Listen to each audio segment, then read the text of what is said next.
කොහොමද යාළුවනේ වෙල්කම් ටු ෆුඩ්ස්ටෙප්ස් ඉන් ඔස්ට්‍රේලියා channel. ඉතින් ඔයාලව අපේ channel එකට ආදරෙන් පිළිගන්නවා.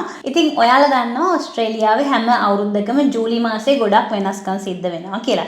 ඉතින් ඒ ගැන අපි කලින් වීඩියෝ කරා. විශේෂයෙන්ම මේ අවුරුද්ද වෙනස් වුණා visa application fees. ඒ ගැන වීඩියෝ එකක් කළා අපි ඒකත් ගිහින් බලන්න. ඒත් එක්කම සිද්ධ වෙච්ච තව වෙනසක් ගැන තමයි අද කතා කරන්න යන්නේ.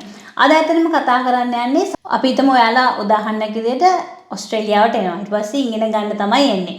නමුත් ඔයාලට හම්බුනොත් එම අවස්ථාවක් එම්ප්ලොයර් ස්පොන්සර්ෂිප් එකකට යන්න ඔයාලට මේ නිවුස් එක වැදගත් වෙනවා. ඒ වගේම ඔයා ලංකාවේ නම් ඉන්නේ එහෙම නැත්නම් ලෝකේ වෙන තැනක නම් ඉන්නේ. ඔයා කල්පනා කරනවා නම් ඩිරෙක්ට්ලි වර්කින් වීසා එකකට එන්න මේ නිවුස් එක ඔයාලට අනිවාර්යෙන් වැදගත් වෙනවා. ඉතින් ඒ නිසා දිගටම බලන් ඉන්න මොකද්ද මේ සිද්ධ වෙච්ච වෙනස කියලා. ඉතින් මේ නිවුස් එක බලපාන්නේ ඔයාලා අනාගතයේදී 482 494 186 සහ 187 කියන වීසා ඇප්ලයි කරන්න බලාපොරොත්තු වෙලා ඉන්නවා නම් මේක පටන් ගන්න කලින් මම කියනවා 482 වීසා එකක් කියන්නේ මොකක්ද කියලා. 482 වීසා එකක් කියන්නේ ඕස්ට්‍රේලියාවේ කම්පැනියක් තියෙනවා. ඒ කම්පැනිය ඔයාව ස්පොන්සර් කරනවා ඕස්ට්‍රේලියාවට ඇවිල්ලා රස්සාව කරන්න. ඊට පස්සේ ඔයා ටික කාලයක් ඒගොල්ලෝ වෙනුවෙන් වැඩ කරලා, يعني අවුරුද්දක් හෝ දෙකක් වැඩ කරලා ඊට පස්සේ එයාලා කැමති නම් එයාලට පුළුවන් ඔයාලව PR පාත්වේ එකට අරන් යන්න.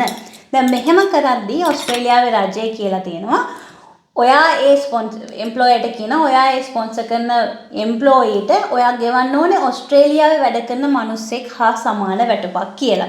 ඉතින් මේ නිසා තමයි මේ චේන්ජ් එක ඇවිල්ලා තියෙන්නේ. ඔයාලා දන්නවා ඇති ටිස්මිට් කියලා තමයි මේකට කියන්නේ. ටිස්මිට් කියලා කියන්නේ the temporary skilled migration income threshold. ඒ කියන්නේ මම කලින් කියපු කතාව. ඔයාව එම්ප්ලොයර් කෙනෙක් ස්පොන්සර් කරලා ගන්නවා නම් ඔයාට ගෙවන්න ඕනේ මිනිමම් සැලරි එක මොකක්ද කියන එක තමයි ටිස්මිට් කියලා කියන්නේ. ඉතින් මම හැමදාමත් වගේ ඉමිග්‍රේෂන් සයිට් එකකින්ම පෙන්නන්නම්. ඉතින් ජූලි 1 වෙනිදා ඒගොල්ලෝ නිකුත් කරා. අවුරුද්දේ ඉන්ඩෙක්සේෂන් කියන්නේ උද්දාමනයට අනුව ඒගොල්ලෝ ඉන්කම් එක වෙනස් කරනවා. එතකොට ඒ ඉන්කම් එක තියෙන ආකාරයේ ජොබ් එකකට තමයි ඔයාට යන්න පුළුවන්. ඉතින් මෙතන කියලා තියෙනවා 3.8කින් ඉන්කම් threshold එක වැඩි කරලා තියෙනවා. මෙතනදී තව කියලා තියෙනවා මම කලින් කියපු දෙයම මෙහෙම ඉන්කම් එක ඒගොල්ලෝ ඉන්ඩෙක්ස් කරන්නේ අවුරුද්දක් පතා මේ ස්කිල් මයිග්‍රන්ට්ස්ට ඕස්ට්‍රේලියාවේ වැඩ කරන ඕස්ට්‍රේලියා PR නැත්නම් සිටිසන් කෙනෙක්ට හම්බෙන පඩිය වගේම එකක් හම්බෙන්නේ කියලා. ඉතින් ඒගොල්ලෝ චේන්ජස් ටික මෙතන කෙටියෙන් කියලා තියෙනවා. ඔයගොල්ලෝ දන්නවා ස්ට්‍රීම් කිහිපයක් තියෙනවා එම්ප්ලොයි කෙනෙක්ට ස්පොන්සර් කරන්න පුළුවන්. core skills income threshold ඒකට කියන්නේ CSIT කියලා. ඒක කලින් තිබ්බේ $76515 අවුරුද්දට. දැන් ඒක $79423ට වැඩි කරලා තියෙනවා. එතකොට මේක බලපාන්නේ ඇප්ලිකේෂන් ඔයගොල්ලෝ දානවා නම් core skill stream එකකින් skills in demand visa එකකින් 482 එකකින් සහ ඊට පස්සේ ඔයා PR path එකකට යනවා නම් sub class 186 employer nomination scheme visa එකකින් කියන එක. ඊළඟට කියලා තියෙනවා ඊට පස්සේ තව ක්‍රමයක් තමයි 482 එන්න පුළුවන්. ඔයාට එන්න පුළුවන් specialist skill income threshold එකෙන් SSIT. ඒක කලින් තිබ්බේ 1,41,210යි. දැන් 1,46,576ක් බවට පත් වෙලා තියෙනවා. ඊට පස්සේ 494 ඒ කියන්නේ skilled employer sponsored regional visa එක. එහෙමත් නැත්නම් regional sponsored migration scheme sub class 187 කලින් එක sub class 494. එයාලගේ කලින් තිබ්බෙත් 76515යි. අර core skills එක වගේම තමයි. දැන් 79423ක් බවට පත් කරලා තියෙනවා. ඉතින් මේගොල්ලෝ කියලා තියෙනවා ජූලි 1 වෙනිදා ඉඳන් ඔයගොල්ලෝ ඇප්ලයි කරනවා නම් අලුතෙන් ඇප්ලිකේෂන් එකක් මේ threshold එක තියෙන්න ඕනේ කියලා.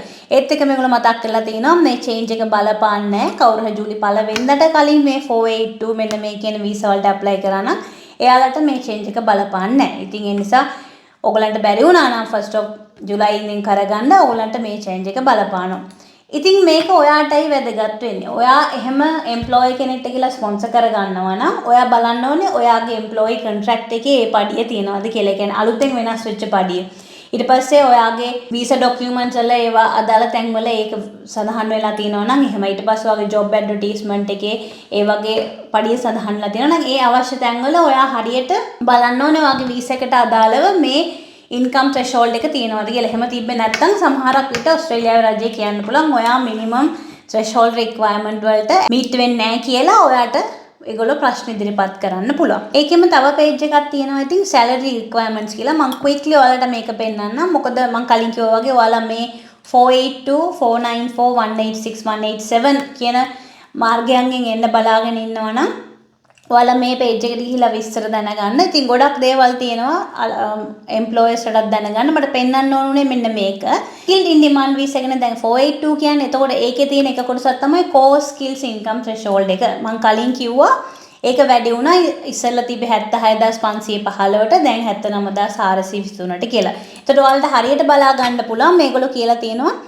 ඔයගොල්ලෝ nomination application එකක් දානවා නම් ජූලි 1 වෙනිදා ඉඳන් සහ ජූලි 30 2027 වෙනකන් ඔයාලට තියෙන්න ඕනේ ඉන්කම් එක 79423යි.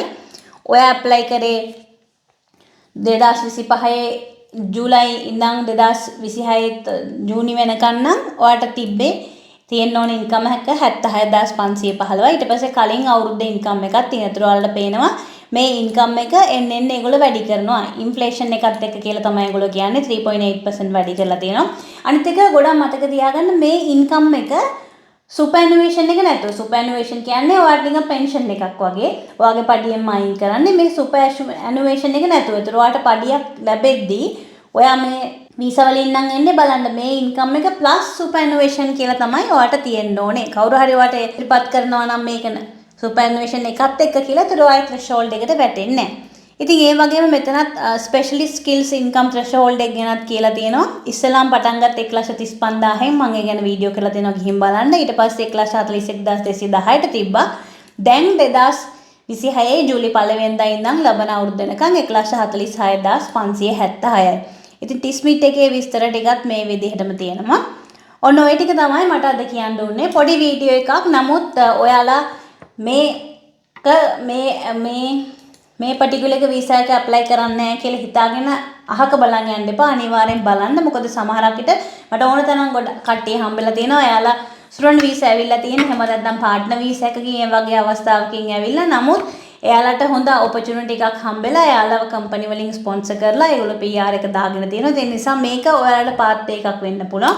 අනිත් එක ඔයාලා ස්ටුඩන්ට් කෙනෙක් විදිහට ආවයින් පස්සේ ඔයාලා ඩිග්‍රී එක ඉවර කරායින් පස්සේ සමහරක් විට PR පාත් එකක් ගන්න පුළුවන් මේ විදිහට ඔයාව එම්ප්ලොයර් කෙනෙක් ස්පොන්සර් කරොත්. හරි. එහෙනම් අපේ වීඩියෝ එක එතනින් ඉවරයි. ඊටමත් කෙටි වීඩියෝ එකක්. මේ ළඟදී ජූලි 1 වෙනිදා ඉඳන් වෙනස් වෙච්ච වෙනස්කමක් ගැන තමයි මම කතා කරේ. ඉතින් හැමදාමත් කියන වගේ මම මයිග්‍රේෂන් ඒජන්ට් කෙනෙක් නෙමෙයි. නමුත් এডুকেෂන් ඒජන්ට් කෙනෙක්. මම මේකේ කතා කරන හැමදේම ඔයාගේ এডুকেෂන් එකේ හැමදාම දැනුවත් වීම උදෙසා පමණයි. ඔයාගේ කරන්ට් සිටුේෂන් එකට අනුව අවශ්‍ය කරන මයිග්‍රේෂන් ඇඩ්වයිස් එක මයිග්‍රේෂන් ඒජන්ට් කෙනෙක් හම්බෙලා ලබා ගන්න. ඒත් එක්කම ඔයාලට පුළුවන් අපිත් එක්ක ඔයාලගේ ස්ටුඩන්ට් වීසා එක ඇප්ලයි කරලා ඒ කියන්නේ කෝස් එකක් තෝරගෙන කෝස් එකට ඇප්ලයි කරලා ස්ටුඩන්ට් වීසා ගමන යන්න පුළුවන් අපිත් එක්ක. මම වැඩ කරන এডুকেෂන් ඒජන්ට් කෙනෙක් එක්ක. ඉතින් ඔයාලගේ විස්තර ඔක්කොම chatwithfia@gmail.com එකට එවන්න. අපි ඔයාලගේ විස්තර බලලා උදව් කරන්න. එහෙනම් ඊළඟ වීඩියෝ එකකින් හම්බ වෙනකන් ඔයාලා හැමෝටම සුබ දවසක්. බයි.